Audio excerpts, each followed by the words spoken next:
But all of that ends today because with this executive order, the war on women's sports is over.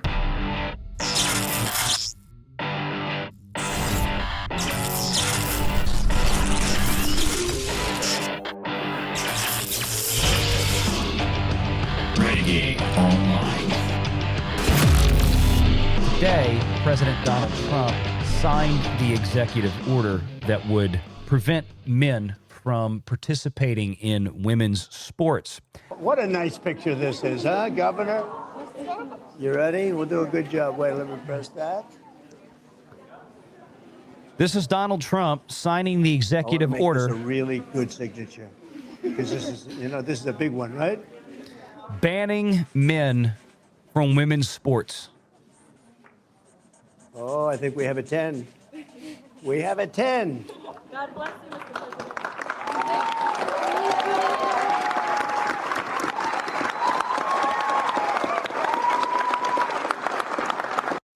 I can hear Sonny Hostin right now screaming that there's no black girls in this frame. Yep, that'll be on The View tomorrow. Today, President Donald Trump signed the executive order that would prevent men from participating in women's sports. And the way that's going to get done is by saying that if you get caught doing it, you're not going to get your Title IX money anymore. Your federal funding will be removed. But here we are. And this doesn't have to be long. It's just all about common sense. Doesn't have to be long. In a few moments, I'll sign a historic executive order to ban men from competing in women's sports. It's about time. Now, you'll notice just over his left shoulder, the very attractive blonde lady just over his left shoulder. She's kind of hidden behind his head right now. That is Riley Gaines. Totally deserves to be there for this. Under the Trump administration, we will defend the proud tradition of female athletes, and we will not allow men to beat up, injure, and cheat our women and our girls. From now on, women's sports will be only for women. Trump hates women, yo. Hates them. Just the ones with penises.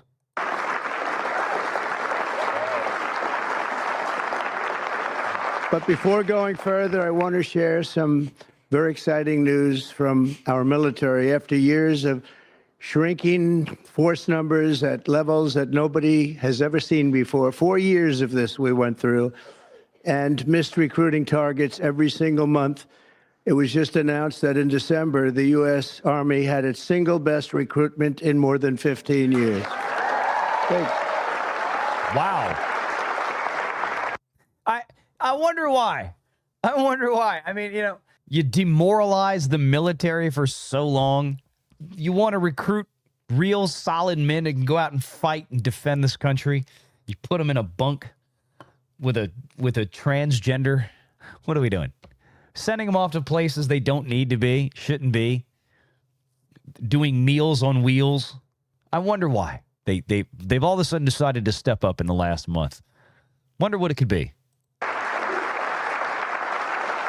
Every single day, nearly 350 new soldiers enlisted to defend our nation, and they're very, very happy to have done so. We've done lots of interviews, and we asked why this was taking place now, and they just said there's a spirit about our country that they haven't seen in many, many years, and I happen to agree with that.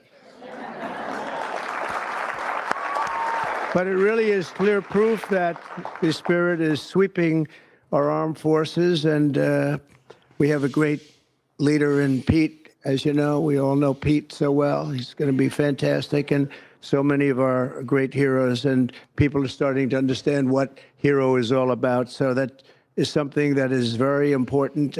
We've gotten the woke lunacy out of our military. And now we're very importantly getting it out of women's sports. That's taking place very strongly. Good segue. And it's the same thing. The same way that they've spent years, the left has, demoralizing the military, they're now demoralizing women in their own corners, their own side of the room, whatever you want to call it, their own safe space. The whole point of this was women years ago wanted to have their own sports leagues. And I mean, look, I don't agree with certain aspects of Title IX, which, to be clear, I don't agree with the fact that a college or a university, or usually what they have is athletic foundations, should be forced to spend as much money here as over here when you've got the men's sport is going to generate 10, 50, 100 times the revenue as the comparable women's sport, just because of TV contracts. Guys watch sports and guys want to watch guys play sports. Not to say that they shouldn't have women's athletics, and not to say that none of them should be propped up, but some of the spending requirements get a little out of whack in some cases. But in principle, I have no problem with the concept of a Title IX saying that, look, yeah, you want to have athletics, have athletics for women as well as men. There's a demand for it. Support it. I'm all for it. But it's funny that they lobbied so hard for this. The left lobbied so hard for this for all these years. And now they're working so hard to get dudes into women's sports. It is beyond me. So in recent years, the radical left has waged an all-out campaign to erase the very concept of biological sex and replace it with a militant transgender ideology. You've heard a little bit about this, haven't you, huh? Just a little bit? Does anybody agree with them? No. It would be not a good thing to say yes right here. Female athletes have been forced onto the front lines, and men claiming to be girls have stolen more than 3,500 victories, that's a lot, and invaded more than 11,000 competitions designed for women. Last year, a male cyclist posing as a woman competed in the 800-mile Arizona Trail Race, a very big deal in cycling, and obliterated the women's course record by nearly 5.5 hours. Sounds like a lot, doesn't it, huh? I love the language that he uses, because he sounds like we sound when they talk about this. He's not trying to mince words. He's not trying to put polish on. He's not trying to say a transgender woman or a trans individual. He's like, no, it's like this was a dude who invaded, I love that word, a woman's sport.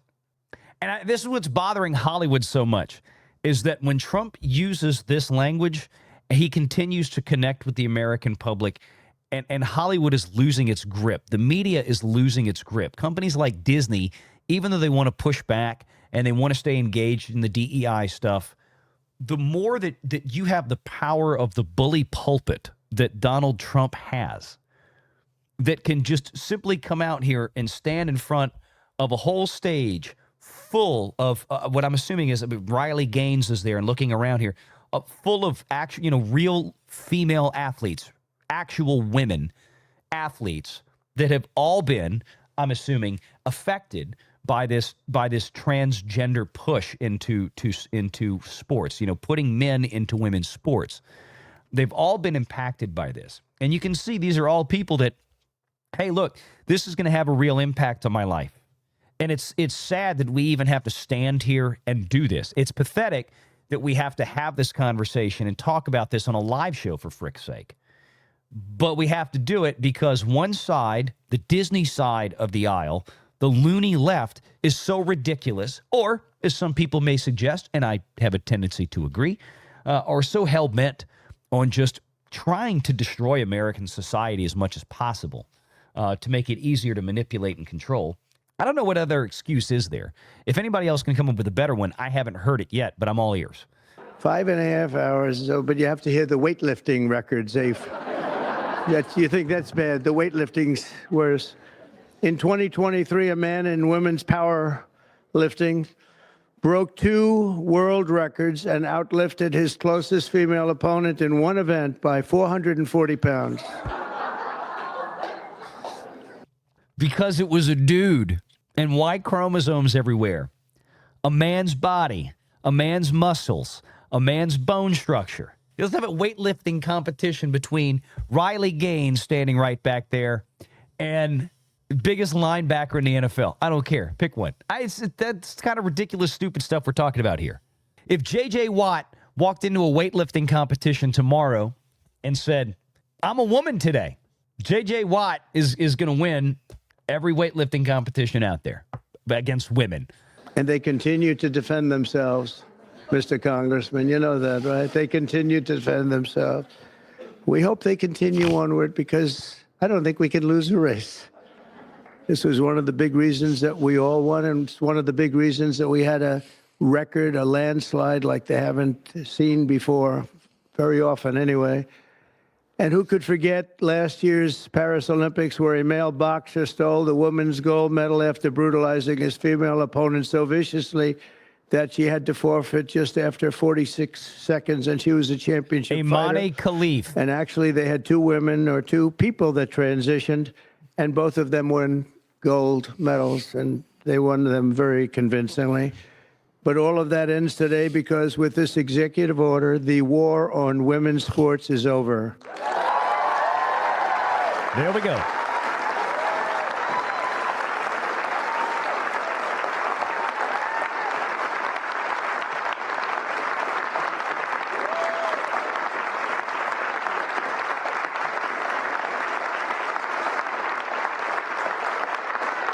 Thank you, everybody.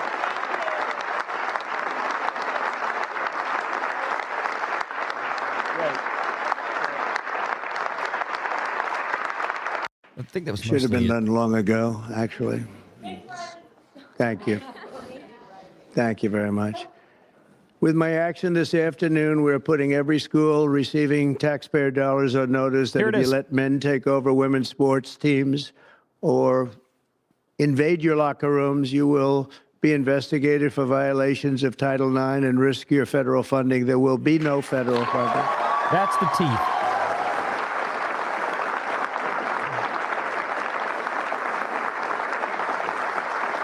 So this will effectively end the attack on female athletes at public K-12 schools and virtually all U.S. colleges and universities. I don't think we've missed anything, but if we do, we'll make it up very quickly with an order.